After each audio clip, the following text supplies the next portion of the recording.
Okay, so if you just saw my last video, I just put some BB cream on with my powder because it's winter time and my face gets really dry.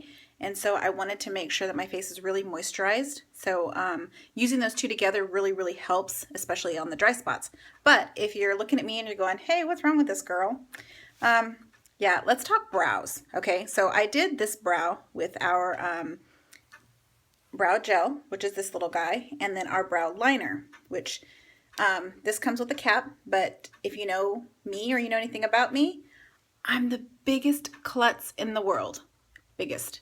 This one, I don't know how I did it. I popped it off and it flew into the vent in my car and now it's lost forever. So yeah, that's something about me. So moving on, here it is. This is the brow gel right here, and this is the liner. These are medium. And so I'm going to put these on real quick just to kind of demonstrate how really easy it is, because I'm not a huge brow person. I've been learning, most definitely. So, okay, here we go. So you can tell the difference between the two. I penciled this one in already. So what I like to do is use this little spoolie. I've never understood that word, but nobody asked me when they came up with it. Here's spoolie. So you go through and you just kind of brush your eyebrows a little bit just so they're all going the same way. If you have a problem with your brows, if you don't have a lot of brows, you can use this little guy. This little guy has the fibers in it. I don't know if you can see that. There we go. It has the fibers in it, just like our mascara does. And so if you were to back comb your brows like this, it would actually drop those little fibers onto your brows. And then there's the gel that's in here, so it keeps them, it adheres them to the hairs that you already have. So my problem is I have too many brows and I got to go through and pluck them. So I don't do that. But I will go through and go this way just to add a little bit to them. But I mostly will use this guy. So bear with me because I don't have my mirror and my camera is kind of weird. So I'm going to hope that this comes out. I might have a weird looking brow, but we'll see. So I just go through and I start lining my brow. And once you go up to the middle part, then you just kind of shape it the way that you want it to go.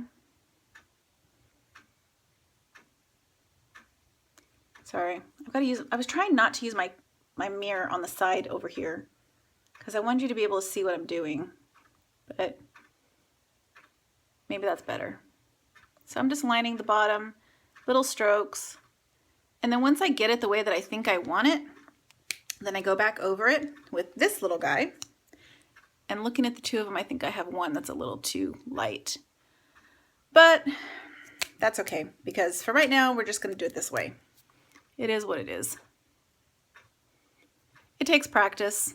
It's taken me a lot of practice. I was really afraid to do this video because I've seen some women out there who do their brows and they're just absolutely gorgeous. Okay. Well, they're a little darker than I normally would wear them, but you get the idea. Anyway, yeah, I've seen women who do their brows and they're beautiful and I think, how in the world do they do that? But let me tell you, this looks a million times better than the very first time I tried it, because the first time they were all crazy. So just remember that your brows are sisters. They're not twins. They're not meant to look alike or identical, I should say. We want them to look alike, just not identical. So this is how you do it. Anyway, these two guys, this is your brow gel, this is your brow liner. Put it on. You can go over it with this guy if you want to just seal them in a little bit just so they don't move and it gets that little bit of gel on there. And you can do that to both of them. And then you're done. And then you're ready to go about your day because you got your brows on. So good luck. Happy brows.